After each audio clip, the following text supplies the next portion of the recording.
हरे Krishna everyone. आज के Bhagavad Gita audio session में आपका स्वागत है। आज हम भगवत गीता के दूसरे अध्याय का 17वां श्लोक पढ़ेंगे। ये श्लोक बहुत महत्वपूर्ण श्लोक है। इसमें हम आत्मा की जो संरचना है, उसका आकार है, उसके बारे में हम जानकारी प्राप्त करेंगे। तो सबसे पहले मंगलाचरण। ओम नमो भगवते वासुदेवाय। ओम नमो भगवते वासुदेवाय। ओम नमो भगवते वासुदेवाय। ओम अज्ञानं त्रिमन्धस्य ज्ञानञ्जनशलाकया चक्षुर्मितं येन तस्मै श्रीगुरुवे नमः। नारायणं नमस्कृत्य नरं चैव नरोत्तमं देवीं सरस्वतीं व्यासं ततो जयमुदीरयेत्।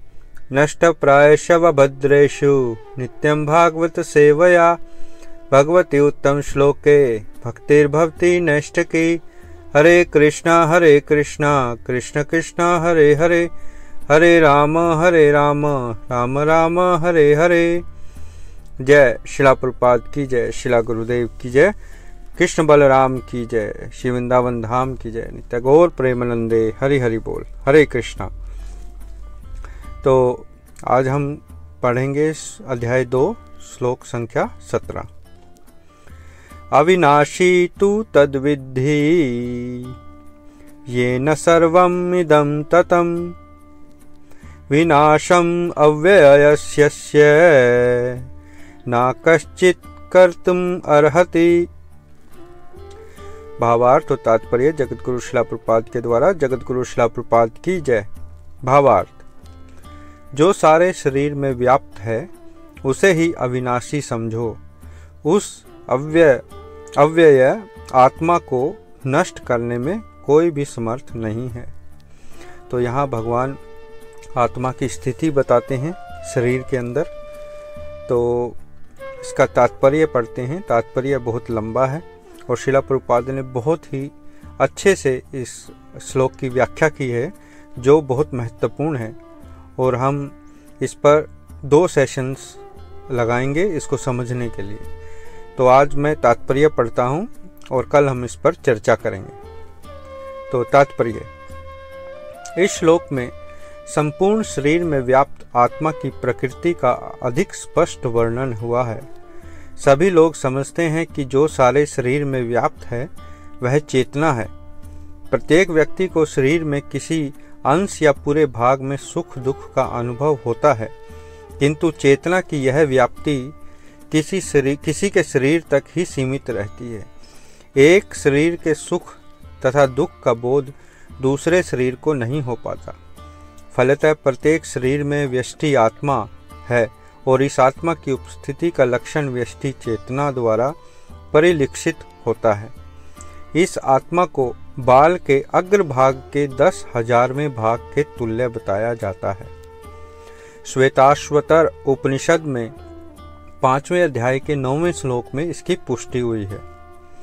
बालाग्र शतभागस्य शतधा कल्पितस्य च भागो जीवः स विज्ञेयः स चाननतयाय कल्पते।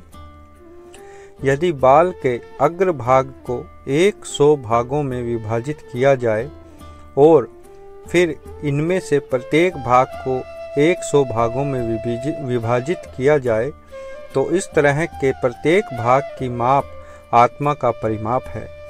इसी प्रकार यही कथन निम्नलिखित श्लोक में भी मिलता है। केशाग्र शतभागस्य शतांशः सादृशात्मकः जीवः सूक्ष्म स्वरूपो अयम् संख्यातीतो हि चित्कणः। अर्थात आत्मा के परमाणुओं के अनंत कण हैं, जो माप में बाल के अगले भाग यानी नोक के 10,000वें भाग के बराबर है। तो इस प्रकार आत्मा का प्रत्येक कण भौतिक परमाणुओं से भी छोटा है और ऐसे असंख्य कण हैं। यह अत्यंत लघु आत्मस्फुलिंग भौतिक शरीर का मूल आधार है और इस आत्म स्फुलिंग का प्रभाव सारे शरीर में उसी तरह व्याप्त है जिस प्रकार किसी औषधि का प्रभाव व्याप्त रहता है। आत्मा की यह धारा यानी विद्युत धारा सारे शरीर में चेतना के रूप में अनुभव की जाती है और यही आत्मा के अस्तित्व का प्रमाण है। सामान्य से सामान्य व्यक्ति भी समझ सकता है कि भौतिक संयोग के फलस्वरूप नहीं है, अपितु आत्मा के कारण है। मुंडक उपनिषद में 3 स्कंद के पहले अध्याय के 9वें श्लोक में सूक्ष्म यानी परमाणविक आत्मा की ओर अधिक विवेचना हुई है।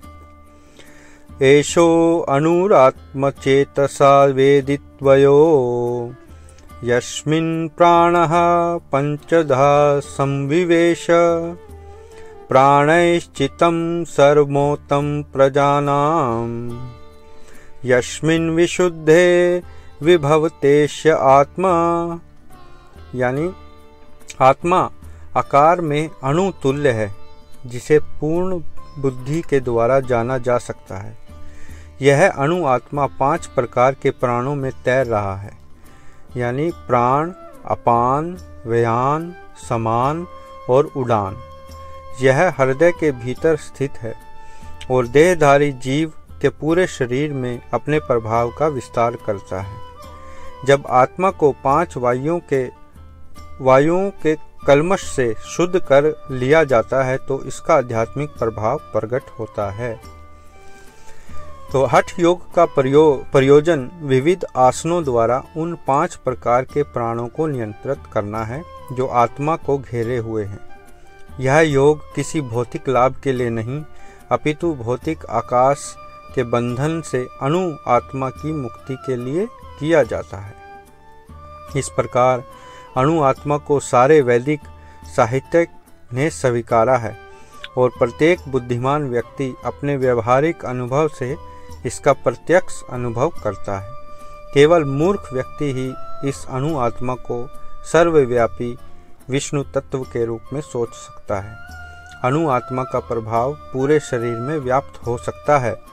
मुंडक उपनिषद के अनुसार यह अणु आत्मा प्रत्येक जीव के हृदय में स्थित है और चूंकि भौतिक विज्ञानी इस अणु आत्मा को माप सकने में असमर्थ हैं, उसे उनमें से कुछ यह अनुभव करते हैं कि आत्मा है ही नहीं।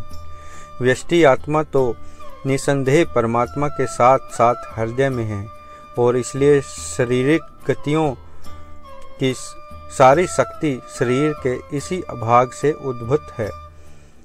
जो लाल रक्तगण फेफड़ों से ऑक्सीजन ले जाते हैं वे आत्मा से ही शक्ति प्राप्त करते हैं। अतः जब आत्मा इस स्थान से निकल जाता है तो रक्तोत्पादक संलयन यानी फ्यूजन बंद हो जाता है। औषधि विज्ञान लाल रक्त कणों की महत्ता को स्वीकार करता है, किंतु वह यह निश्चित नहीं कर पाता कि शक्ति का स्रोत आत्मा है। जो भी हो, औषधि विज्ञान यह स्वीकार करता है कि शरीर की सारी शक्ति का उद्गम स्थल हृदय है। पूर्ण आत्मा के ऐसे अणुकणों की तुलना सूर्य प्रकाश के कणों से की जाती है। इस सूर्य प्रकाश में असंख्य तेजोमय अणु होते हैं। इसी प्रकार परमेश्वर के अंश उनकी किरणों के परमाणु स्फुलिंग हैं और प्रभा या पराशक्ति कहलाते हैं।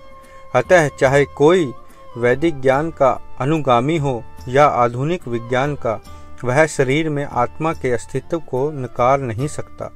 भगवान ने स्वयं भगवत गीता में आत्मा के इस विज्ञान का विशद वर्णन किया है। जय शिला प्रभुपाद की जय।